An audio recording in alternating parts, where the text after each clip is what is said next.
Hello everyone, मैं assistant professor Radha Tiwari GS college of commerce Wardha के e learning platform पे आप सभी का स्वागत करती हूँ। दोस्तों, आज हम हमारे इस वीडियो में हमारे फर्स्ट यूनिट का अंतिम छोर जो है उसका अध्ययन करेंगे, जिसका नाम है कौशल विकास और रोजगार। माने कौशल विकास या कौशल को समझने के बाद अब इन कौशलों के आधार पर एक व्यक्ति रोजगार कैसे प्राप्त करता है या कौशल विकास और रोजगार की क्या अवधारणाएं हैं, इसका आज हमने अध्ययन करना है। तो सबसे पहले हम देखते हैं कि कौशल विकास और रोजगार की अवधारणाएं। माने कौशल विकास और रोजगार ये जो दो चीजें हैं, ये बहुत बार या इनका जो संबंध है, इनका जो परिप्रेक्ष्य है, वो एक दूसरे से जुड़ा माना जाता है। मतलब जिस व्यक्ति के पास अच्छे कौशल है, वो स्किल्ड पर्सन है, उसको रोजगार की कमी नहीं होती है, ऐसा साधारण तौर पे कहा जाता है। फिर वो रोजगार किसी कंपनी में किसी जगह पर ही काम मिले जरूरी है क्या? नहीं, तो वो खुद के कौशल के आधार पर खुद का व्यवसाय चालू करके भी रोजगारक्षम बन सकता है। इसीलिए बहुत बार कौशल विकास और रोजगार ये जो दो संकल्पनाएं हैं, ये एक दूसरे से संबंधित या एक दूसरे से जुड़ी हुई मानी जाती है। फिर हम ये देखते हैं कि कौशल विकास और रोजगार के क्या संदर्भ क्या संदर्भ इनके संदर्भ में माने जाते हैं, या क्या ऐसी बातें हैं जो रोजगारक्षम होने के लिए कौशल पर ज्यादा जोर दिया जाता है। तो कोई भी जो नियोक्ता है, जो एम्प्लॉयर है, जो एम्प्लॉइज रखना चाहता है, वो जो व्यक्ति है वो अपने जो नियुक्त किए गए व्यक्ति है उन्हें रोजगार प्रदान तो करता है, लेकिन वो रोजगार उनके कौशल के आधार पे उन्हें देता है।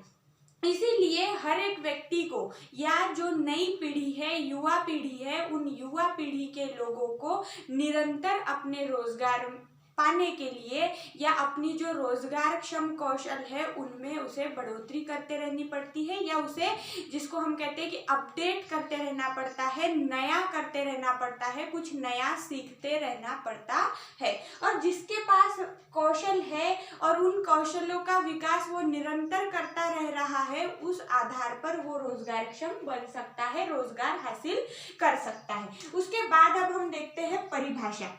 अब परिभाषा किस चीज की देखनी है, तो यहाँ हम कौशल विकास और रोजगार को पढ़ रहे हैं, इसीलिए हम ये जो परिभाषा देखेंगे, हम ये परिभाषा देखेंगे रोजगारक्षम कौशल की।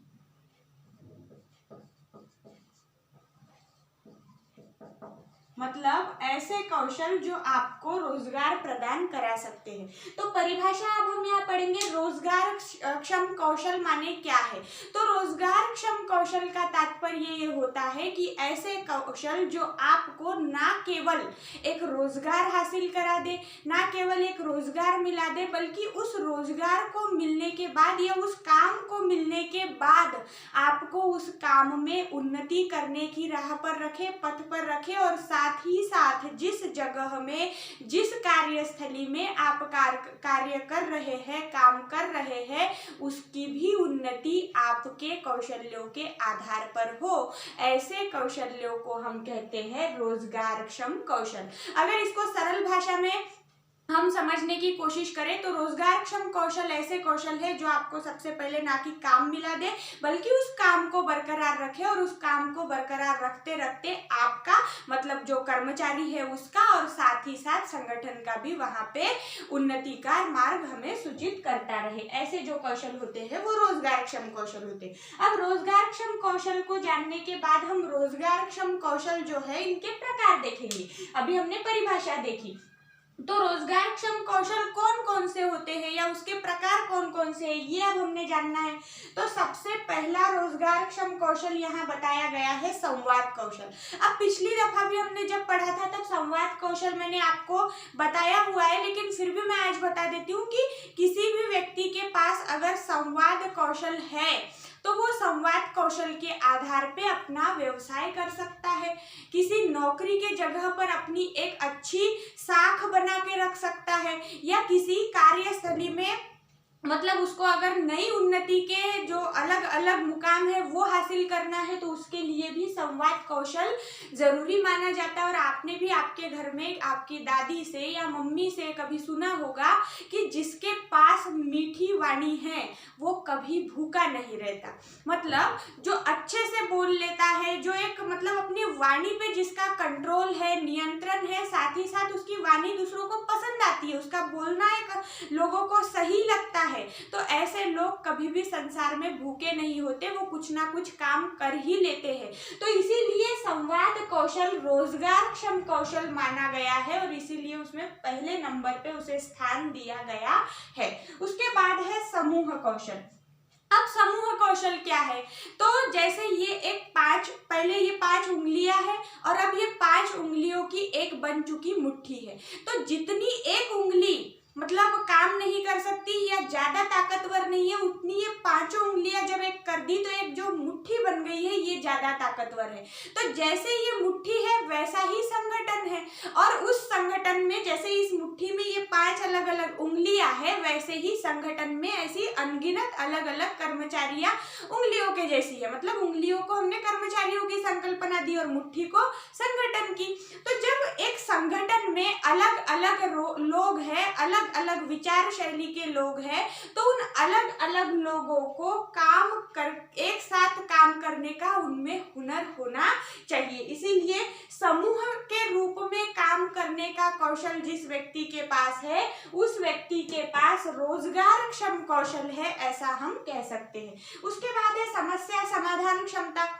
अब किसी व्यक्ति के पास, अब जैसे कोई अगर काम नहीं कर रहा है, अभी आप में से भी कई छात्र ऐसे हो सकते हैं कि जो अपने दोस्तों की, अपने घर वालों की कई समस्याएं ऐसे चुटकी में हल कर देते हैं, तो आज उनके पास उनके वैयक्तिक स्तर पे, पर्सनल लेवल पे समस्या समाधान करने की क्षमता है, लेकिन वही व्यक्ति जब किसी कार्यस्थली पर काम करने लगेगा तो उसके पास उसके कार्यस्थली का समस्या समाधान करने की क्षमता भी होगी, क्योंकि आज वो अपने एक मतलब जो एक यंग एज है, इस यंग एज में जब वो अपने मतलब क्या कहते हैं अपने दोस्तों की समस्या समाधान कर रहा है, अपने माता पिता की समस्या समाधान कर रहा है, तो ऐसे ही वो आज उसको प्रैक्टिस हो रही है और उस प्रैक्टिस का वो सही प्रयोग अपने कार्य के जगह पर भी कर सकता है। इसीलिए समस्या समाधान करने की अगर आपके पास क्षमता है आज, मतलब आपके जो यंग एज में अगर आप अपने दोस्तों की, माँ बाप की अगर समस्या छुड़ा रहे हो, तो आप ये समझो कि आपके पास समस्या समाधान करने की क्षमता है। समस्या समाधान कैसा? एक निर्णय लेना। समस्या समाधान करना मतलब क्या होता है? तुरंत निर्णय ले लेते हैं हम कि नहीं आपको ये करना चाहिए, ये आपके लिए सही होगा, मतलब एक निर्णयक्षम व्यक्ति। तो आपके पास अगर ये हुनर है तो आपका कौशल रोजगारक्षम कौशल है, ऐसा आप खुद ही अपना सेल्फ इवैल्यूएशन या स्व मूल्यांकन कर सकते हो। उसके बाद है स्व व्यवस्थापन कौशल। अब स्व व्यवस्थापन कौशल क्या होता है? तो ये होता है समय का व्यवस्थापन तथा कार्यों का व्यवस्थापन। मतलब खुद को ऐसा मेंटेन करके रखना कि जो निहित समय है उस निहित समय में निहित कार्य को पूरा कर लिया जाए। मतलब जब ये समस्याएं ऐसी उद्भव होने वाली है, हमारे समक्ष आने वाली है, उस परिस्थिति में ये जो स्व व्यवस्थापित व्यक्ति होता है, सेल्फ मैनेज्ड व्यक्ति होता है, ये कभी भी विचलित नहीं होता, अडिग रहता है। इसीलिए स्व व्यवस्थापन और समस्या समाधान कुछ हद तक एक दूसरे से जुड़े हुए कौशल है और ये रोजगारक्षम कौशल माने जाते हैं। उसके बाद है प्राथमिकता या पहल कौशल। अब ये प्राथमिकता या पहल कौशल क्या है? तो इसमें हम ये देखते हैं कि जैसे आप मतलब एक ही जगह पर एक ही सरीखे काम पर 10 लोग नियुक्त किए गए, मान लीजिए 10 अलग अलग लोगों की नियुक्ति सरीखे पद पे की गई है, एक ही जगह पे की गई है, सेल्स एग्जीक्यूटिव बोल के की गई है या मैनेजर बोल के की गई है, ऐसा अपन मान के चलते हैं कि एक सेम ओहदे पर 10 लोग कार्यरत है। अब 10 भी लोगों को सरीखा ओहदा दिया गया है, सेम ओहदा प्रदान किया गया है, लेकिन उन 10 में से कौन ये सबसे पहले सोचेगा कि कौन सा काम करने से मेरे संगठन की या मेरे कार्यस्थली की नाम में वृद्धि होगी, साख में वृद्धि होगी, कार्य में वृद्धि होगी। तो ऐसा 10 लोग सरीखे बीच पर खड़े तो है, लेकिन उसमें से आगे जाने की सोच कौन रखता है, आगे जाने के लिए नए नए उपाय कौन सोचता है, ये जो ऐसे कौशल होते हैं, जो व्यक्ति फिर वैसा इनिशिएटिव लेता है उसके पास प्राथमिकता या पहल कौशल है, ऐसा माना जाता है और ये रोजगारक्षम कौशल होता है। और इनमें से अगर आप हर एक कौशल को देखें तो आप इन कौशल के आधार पर खुद का मूल्यांकन कीजिए कि इनमें से, अब आप भी बीकॉम सेकेंड ईयर में हो, 1 साल बाद आप डिग्री हासिल कर लोगे, फिर आप व्यवसाय के या नौकरियों के दौड़ में कूद पड़ोगे, तो आपको खुद पता होना चाहिए कि मेरे पास रोजगारक्षम कौशल, मुझे पता है कि कौन कौन से, तो उन रोजगारक्षम कौशल्यों में से मेरे पास कितने कौशल है, इसका मूल्यांकन आप खुद कर सकते हो। योजना व व्यवस्थापन कौशल, अब जैसे नई नई योजनाएं बनाना और उनका व्यवस्थापन करना, मतलब नए कामों को सोचना और उन कामों को एक्चुअल में कैसे करा लिया जाए, इसके बारे में एक रूपरेखा निर्धारित करना, ये भी एक कौशल होता है। अब ये बोलेंगे कि ये कैसे मैम हम समझे कि हम में है कि नहीं, तो योजनाएं किसी भी प्रकार की हो सकती है। जैसे आपके कॉलेज में एनुअल फंक्शन होता है, आप उस एनुअल फंक्शन में आप अगर मान के चलिए एक कौन से इवेंट में आप भाग लेने वाले हैं, फिर आपके कौन कौन से दोस्त आप अपने साथ रखेंगे, फिर आप कैसा उसका नियोजन करेंगे, कैसा प्रेजेंट करेंगे, आप इन सब चीजों को पहले खुद के लेवल पे समझने की कोशिश कीजिए और फिर इसे व्यावसायिक स्तर पे समझने की कोशिश कीजिए, तो आपको जल्द से जल्द ये सब बातें समझ आएगी। उसके बाद है सीखने का कौशल। अब सीखने का कौशल में तो कुछ बताने की जरूरत नहीं है, क्योंकि सीखना निरंतर चलते रहना चाहिए। अपने अंतिम सांस तक का व्यक्ति ने कुछ ना कुछ नया सीखना चाहिए, तभी उसके कौशल में वृद्धि होती रहती है। उसके बाद है तांत्रिक कौशल। अब ये जो तांत्रिक कौशल है, ये कतई वाला वो ओम भट्ट स्वाहा वाला तांत्रिक नहीं है, तो ये टेक्नोलॉजिकल स्किल, मतलब जो नया नया टेक्निकल नॉलेज आ रहा है, फिर वो कंप्यूटर के संदर्भ में हो सकता है, किसी सॉफ्टवेयर के संदर्भ में हो सकता है, तो ये जो नई नई तकनीकें आ रही है उसके बारे में, ये तांत्रिक के जगह हम तकनीकी कौशल भी यहाँ लिख सकते थे। तो जो तकनीकी कौशल है, तांत्रिक कौशल है, उसका आपको नॉलेज होना चाहिए। और ये जो तांत्रिक कौशल है, ये बहुतांश समय में रोजगारक्षम माना जाता है। आज आपने देखा होगा कि कई ऐसे लोग हैं, अब ये तांत्रिक कौशल में कौन कौन से हम यहाँ पे बोल सकते हैं, तो ITI इसका सबसे बड़ा उदाहरण है। वोकेशनल के जो कोर्स होते हैं वो इसका सबसे बड़ा उदाहरण है। वो पढ़ाई MCVC जो है वो की ही इसीलिए जाती है कि वो अपने मतलब इस डिग्री के डिप्लोमा के आधार पर एक अच्छा रोजगार हासिल कर सके। जिनको मतलब बहुत ज़्यादा मशीनों से खेलने से लगाव है, लेकिन वो इंजीनियरिंग नहीं कर सकते, उनके पास पैसों की कमी है या किसी भी कारणवश, तो वो ITI करके भी अब कुछ सीख लेते हैं नया और अपना मशीनों का खेल, जो मशीनों से उन्हें लगाव है, वो काम निरंतर चलते रखते हैं। तो ये सब चीज़ें तांत्रिक कौशल में आती है और ये हमेशा रोजगारक्षम माना गया है। उसके बाद तीसरा मुद्दा, मतलब रोजगारक्षम कौशल के प्रकार जानने के बाद हम देखेंगे रोजगारक्षम कौशल का महत्व क्या है।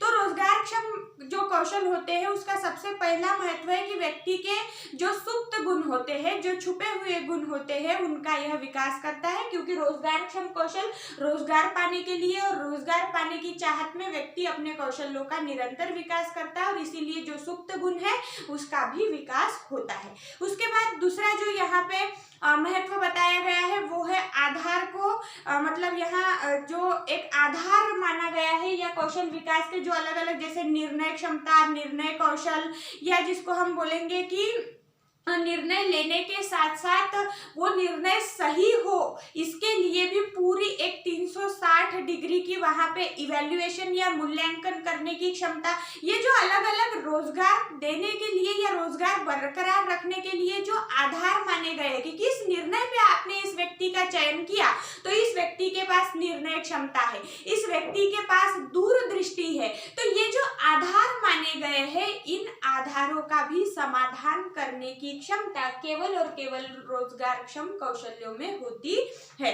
उसके बाद होता है कि रोजगारक्षम कौशल्यों के कारण गुणवत्तापूर्ण कार्य होता है। अब गुणवत्तापूर्ण कार्य कैसे होगा, तो जो रोजगारक्षम कौशल है वो व्यक्ति में मतलब एक कॉन्फिडेंस निर्माण करते हैं, एक उसमें आत्मविश्वास निर्माण करते हैं और उसके आधार पे काम एकदम सटीक होता है, इसीलिए कार्य गुणवत्तापूर्ण होता होता है और रोजगारक्षम कार्य फिर गुणवत्तापूर्ण कार्य को पूरा करने के लिए या रोजगारक्षम कौशल उसके महत्वपूर्ण अंग माने जाते हैं। और उसके बाद हम ये देखेंगे कि परिपूर्ण कार्य होता है। रोजगारक्षम कौशल्यों के कारण कोई भी एक व्यक्ति उसी को काम सौंपा जाएगा जो वो काम करने के लिए लायक है, तो इसीलिए परिपूर्ण व्यक्ति को काम दिया गया है तो कार्य भी परिपूर्ण होगा।